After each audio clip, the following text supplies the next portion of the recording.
Harp on Sports with Seth Harp. You know what time it is. 3, 2, 1. Let's do this. Go, bartender! Your food needs refill!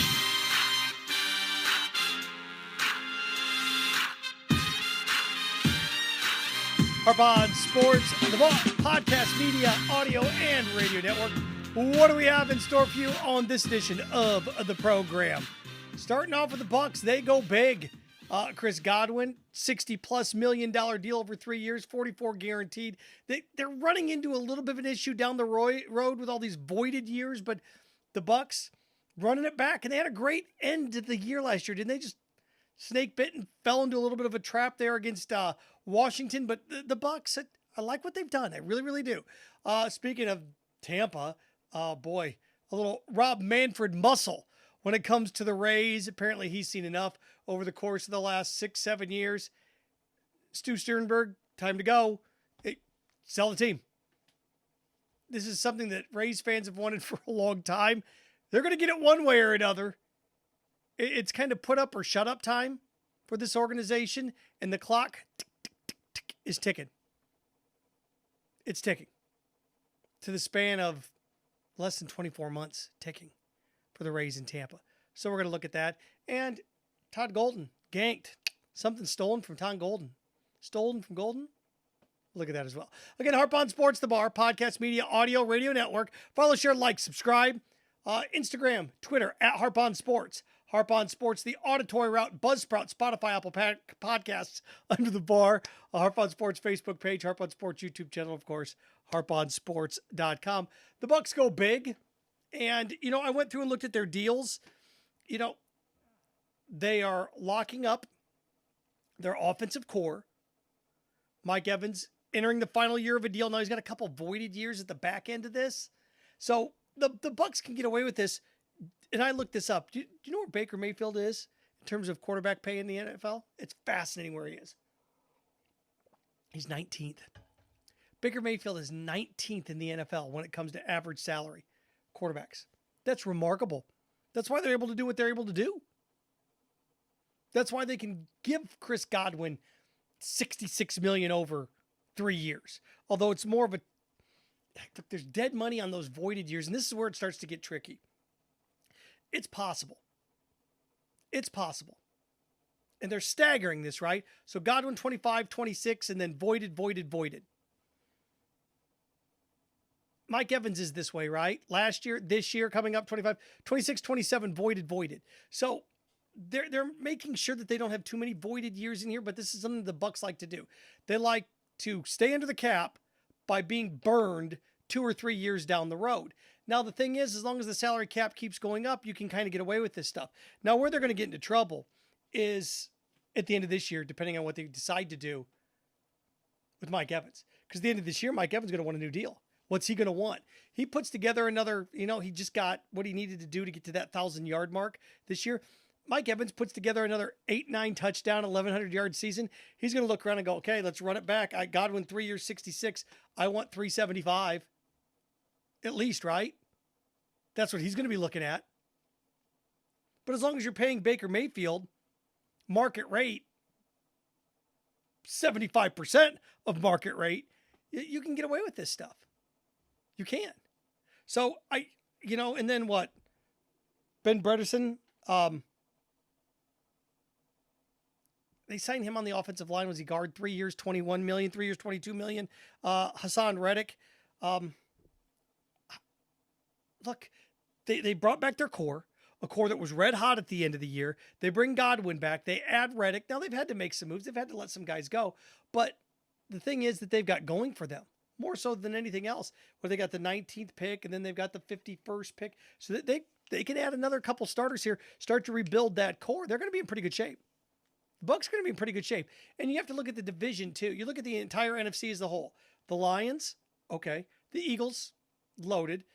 The Commanders are now going to have a what? They're going to have a little bit more difficult schedule next year, but let's face it, they got a ton of cap space. Commanders are going to be legit for some time to come now.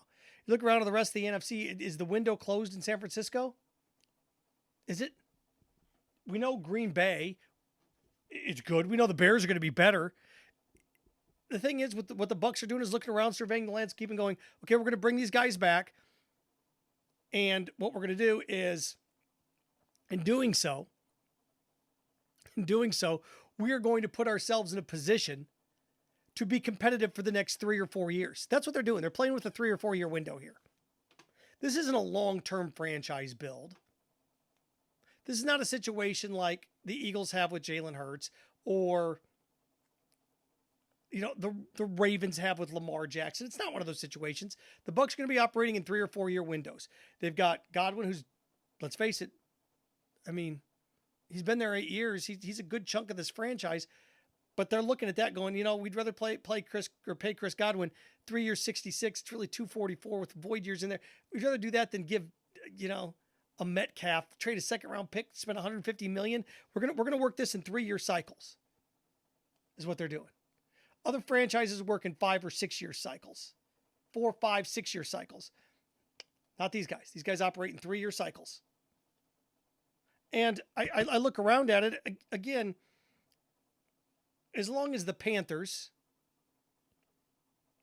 with Bryce and the Falcons, who knows what we're going to see there with Malik. I do know this. The Saints are a mess. So look at the quarterback play in this kind. The Falcons are still a legit threat. I think the Panthers are going to be better. But the Bucs with these moves basically look around and go, okay, well, you know what? We're a 10-7 type of team. We bring these guys back. We catch a little lightning. Things go well. We're 12-5. You bet we are. We're 12-5. Not bad moves. So the Bucs go big. They secure this group. And again, 1951, 19th pick, 51st pick, 2 of the top 51 picks in the draft. They go out and they shore up the offensive line. Receiver, they're really going to be okay now at that position. Add help on the defensive front 7, maybe in the secondary. Bucs are going to be pretty good. So smart, strategic, small-term deals. The only thing that would scare me are the voided years back at the back end of it. Speaking of void, God. Okay, really quick before I get into the Rays. What does this do? Well, the Bucs were a playoff team. They were the 3 seed, right? That probably keeps them right there. It does, doesn't it? The Eagles are still going to be the favorites in the East. They are. The North, is it going to be the Lions? The Packers will close that gap a little bit. But it's the Lions and the Packers. The West, it's still the Rams, isn't it? Stafford's back. Who knows? Seattle's in a total rebuild. Arizona, you can't trust them for the life of you. Who knows what the 49ers are going to give you? So I think it's safe to say that, Bucs are still the favorite in that division. If you're Vegas, what are you going to set the over and under on? Probably 11.5, 10.5, 11.5, right around there. I think that they've secured where they are. Now they need to get healthy and go from there. And, they can nail that. They can get contributions out of their first and second round draft picks. They're going to be onto something. Good God, this Rays situation. Rob Manfred, you got to be Rob Manfred. You're looking around going, how come this seems so much easier in the NFL? How come this seems so much easier in the NBA than it does with us in Major League Baseball? And Rob Manfred, the truth is he probably lets it go on too long with these organizations. He's looked at this Rays situation and goes, I'm not going to have another A's situation on my hands. We're going to have 2 teams playing in minor league baseball stadiums this year. And more than likely, we're going to have 2 teams playing in minor league baseball stadiums next year as well. And if the Rays stay in Tampa, we're going to really shell out $10 million to repair that roof. It's possible that the Rays are at Steinbrenner Field and the A's are in Sacramento till 2028. So he's kind of looked around and gone, all right, that's enough of this. That's enough of this. I'm done with this. I'm done. Stu Sternberg putting pressure on this organization. The original, I'll never forget this. The original schematics that I saw of a new updated Tampa baseball park happened when I was in Huntsville in 2008. Because Dale Jackson, who, my buddy, conservative talk show host, we did an April Fool's joke back when you could do those. in which the Rays were going to move to Huntsville. How people fell for that is beyond me. I think Dale's plan was they're going to put parking meters all over town, including at Walmart. People fell for it. Just ridiculous. But that's 2008. That's 17 years. We've been talking about the Rays for 17 years moving. 17 years. High school seniors are looking around going, it's been going on our whole life. There's people that are going to be drafted coming up in June that weren't alive when this discussion began. That's just amazing. So now what? Well, hey, look. We've seen 4 or 5 different schematics. The Jaguars went through this for about 7 or 8 years. Other teams in the NFL have kind of kicked the tires on this as well. But they either settle on massive renovations or they build a new stadium. The Rays are going on 2 decades now. The A's were hammering this out for 10, 12 years. So Rob Manfred's like, that's it. I'm done. Okay. Stu Sternberg sell. What do we have right here? Now you're starting to get pressure. Portland releases a big push. Hey, this is what we think our stadium would look like.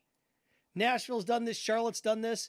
And Rob Manfred looks around and sees in 2027, that lease is up in Tampa. He's either going to have a new stadium under construction at that point, or they're in a new city. Now, the franchise would be worth more in another city because, you have to pay relocation fees. It'd just be worth more. Now, you got Vancouver. You got a bunch of teams that are trying to get into this rotation here for expansion or take on the Rays organization. So what's going to happen here? Hey, look, you may be a year away from getting this done, but once owners collude or get together, it's a done deal. Look what happened with Dan Snyder in DC. It happens in sports where the owners get together and go, okay, we've had enough of this. Donald Sterling in LA with the Clippers, different circumstance, but when the owners get together and go, all right, that dude over there, he's got to go. He's not helping us. That's where we are here. And what you got, Joe Malloy, Tampa businessman, and the DeBartolo family that used to own, they were big owners of the 49ers. So you've got them that are involved. What Dan Doyle Jr., Tampa businessman, and that group that's putting money together to try to make a run at this. Stu bought him for a couple $100 million 20 years ago or so. Or 15 years ago, is that what it is now? Now we're talking about what? We're talking about $1.5 billion for this team. Then you got to get a new stadium deal done, and Major League Baseball wants them to stay in Tampa. And if you get the new deal done, great. If not, but Rob Manfred's looking at this. He's playing a year-long game. Okay, I'm going to start this right now. It's like a long-term renovation. Okay, I got to start right now. You're going to remodel a house. Okay, it's going to take a while. We got to start this process. Got to start this negotiation process. I need you to sell the team. I'm not selling them. All right. We're going to come back in a month with more pressure. Then you got to have a stadium deal done in 90 days. Then you come back in 90 days with your stadium deal. We didn't have it done. All right. Look, we're not going to continue funneling money in here. You're going to have to ante up. And then at that point, and Stu Sternberg's not a fool for this. He's been making money. He's making a ton of money. So what's he going to do? Eventually he's going to get up to the table. He's going to maximize the value that he can get out of this team. That's what he's doing. But for everybody that says, why doesn't he sell him? Because he can wait a couple months and he can wait a year and make $150 million more. Don't take the first offer. No way. Not for this. So I look around at this in 2027, the magic number here, because if you can get this done and this team sold and get a stadium deal done in the next 9 to 12 months, then at that point, it's a little more palatable, right? You can begin a construction process where everything can be done but the outfield. There's things that you can do to get that team into that stadium. It becomes a little more palatable. It just does. And the thing is, there's no other place really that's got a park ready to roll. I mean, Charlotte, Nashville, not nice, but that's the other thing too. If one of these cities antes up and gives away free land, you're playing a game of musical chairs here. And other organizations have done it, and the cities have done it. Oakland did it with the A's. The Rams in St. Louis did it. You're going to get burned. You're eventually going to get burned. You're going to get burned. So who's going to get burned next? Is Tampa? They start to put pressure on him. the good news is every ownership group that keeps getting mentioned is local. So it's a good day for the Rays, but it doesn't mean, oh, finally. Yeah, it's a 12-month process. It's a 12-month process. What does this lead to? If somehow you can have all this done and a shovel hits the ground at the end of this baseball season, if somehow you can have shovel, you can have payloaders somewhere knocking stuff down, doing stuff in November, then I think you're on your way. Well, you would be on your way. That's best case scenario. Best case scenario. Wanted to wrap with this. Todd Golden didn't win SEC Coach of the Year. That's ridiculous. That's ridiculous. Bruce Pearl won. I just want to give you a little bit of coaching improvement. The job that Bruce Pearl and Auburn have done have been amazing. But let's not forget, Auburn last year was what? Auburn was 27-8. They finished in the top 3 of the conference, and they go 27-4. So what happens with Auburn? Well, that's 4 more games, right? That's 4 fewer losses. So, okay, they shaved 4 losses. And once you get into the SEC tournament, fine. You did a remarkable job. And there's no doubt the accusations against Todd Golden burned him here a little bit. But to me, Bruce Pearl would have been 3rd on my list. You could have talked me into Dennis Gates from Mizzou. Why? Because Mizzou was 0-18 in the conference last year, and they finished, what, this year? 10-8? That's pretty damn remarkable. 0-18 to 10-8? A 10-game turnaround in the toughest conference in America? It'd be one thing if they were 0-18 last year in the Big 12 and then all of a sudden finished 10-8. But this is 0-18 to 10-8 in the toughest conference in America. And you go through and look at them. They were 8-24 last year, 21-10 this year. Dude, that's a 13.5. That's a 14-game turnaround. Florida went from 24-12 to 27-4. They shaved 8 losses. Now, depending on what happens, it could end up being, well, if they lose in the SEC tournament and the NCAA tournament, it's going to be shaving 6 losses off. Auburn shaving 2 losses off potentially. Mizzou shaving still 12 losses off. So if I had to vote, I'd have gone Golden 1, Dennis Gates 2, and Bruce Pearl 3. I like the job that Bruce Pearl did, but he shouldn't have won that thing. No way. No way, Jose. I like what they did against the top 25 and Quad 1 and Ken Palm. I like what they did. But you talk about turnarounds and coaching. I mean, Auburn had a pretty stacked lineup. Now you got to give Bruce Pearl credit for winning it and doing what he did. But seldom do you see teams like that. Coach of the Year is never like the preseason favorite that wins the conference. It's always, wow, look at the job that Golden finished 2nd in this conference. Auburn was a top 10 team. Top 5 team at the beginning of the year. Florida was a top 15, top 20 team. And again, the job that Dennis Gates did is extremely impressive. So, and if you're a Florida fan, this is what it sucks, but you have to look at it this way. It's in your best interest. Because now this team has rallied, whether it's Condren, Hanglotten, Walter Clayton, they have rallied behind Todd Golden all year. So now this team's got another chip on their shoulder going into the SEC basketball tournament. Like, oh my God, our coach didn't win Coach of the Year. Florida also, one player on the first team. Was it Clayton? Only one player. Nobody on the second team. If you're Florida, you got a chip on your shoulder now. How this team can have a chip on their shoulder is beyond me, but as a fan, you want the accolades, but you also look around and go, good, keep saying what you're saying. It's kind of like bulletin board material in a weird sort of way. I remember when I played, now much, albeit not this level, but I loved it when people picked us to lose. All right, we'll show you. It's great. Chip. Anything for that chip. Gators now have one. So that's a good thing. So Golden got ganked here a little bit. Should have won it. And if not him, then Dennis Gates. But Bruce Pearl should be wearing bronze, not gold. Harp on Sports, the Bar, podcast, media, audio, radio network. Follow, share, like, subscribe at Harp on Sports Twitter, at Harp on Sports Instagram, Harp on Sports, the auditory route, Buzzsprout, Spotify, Apple Podcast, Harp on Sports Facebook page. Follow, share, and Harp on Sports, the YouTube channel under the bar. And of course, harponsports.com. Remember, stay clean, stay focused, stay strong. Frankenstein Have fun with your friends.